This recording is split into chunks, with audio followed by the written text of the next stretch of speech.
Hi, my name is Simon Fork, and this video is going to be about my analysis on the movie of choice that I chose for this project that I'm doing for my Intro to Psychology class. The movie I decided to analyze was the movie named Images, and it was originally made in the 60s but premiered in 1972.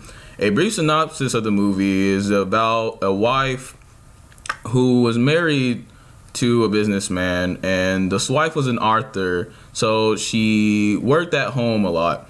And a unique trait about her was that she suffered from schizophrenia.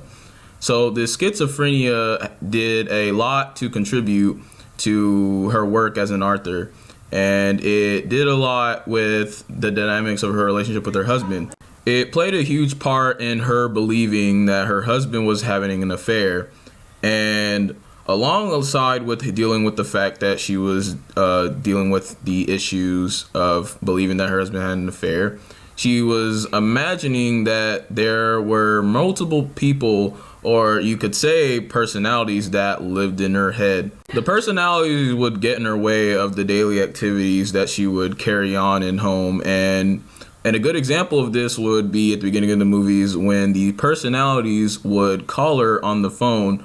Or another example would be when the personalities appeared when they decided to take a vacation in Ireland in one of the homes that her grandfather owned, I believe. You could say that she was a little crazy. And you're not wrong, but again, schizophrenia is one of those things where it causes hallucinations, causes her to also believe in events that never happened, and also to become disoriented unwillingly. However, the movie made it seem that she was suffering from multiple personality disorder, which really wasn't the case, but she did experience events that didn't happen, which you could say was a good way to represent schizophrenia. However, they could have done without the multiple personalities that she had or she was encountering throughout the entire movie. The movie did a good job with making it consistent and making sure that the audience was living in the world that the wife was experiencing, which included having incidents being brought up that never happened again in the future, and seeing visuals that were part of those events that didn't exist.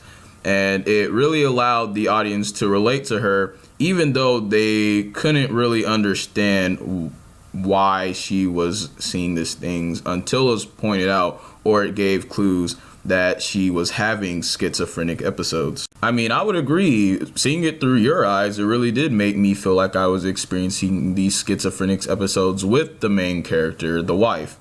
And I wouldn't really enjoy having those things, but it really did give me a point of view that I wasn't used to as, someone who isn't experiencing a biopsychological disorder, which is the category schizophrenia is in. Thanks for sharing.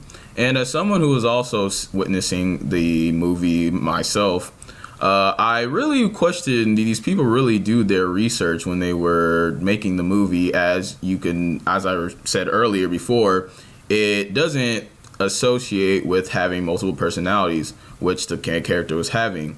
However, hallucinations and also her being confused and almost discombobulated, even trying to comprehend what was going on and what was happening, it really did give you a very new experience, almost something that was, you could say, quite bothersome, but it was almost exhilarating to kind of be involved and also be so immersed in something that you could say that not many people experience, which, according to statistics, many don't.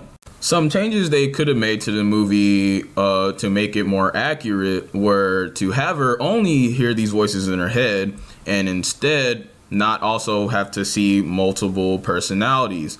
And a good example of this was when she was seeing Renee, or she was seeing Marcel, who was a friend of her husband's that came along.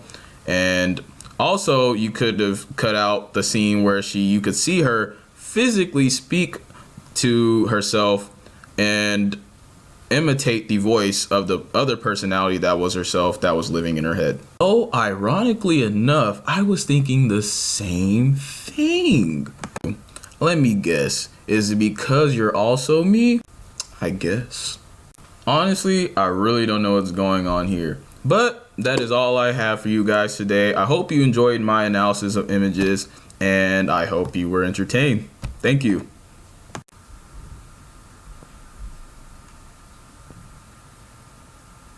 Oh, so I can't say bye?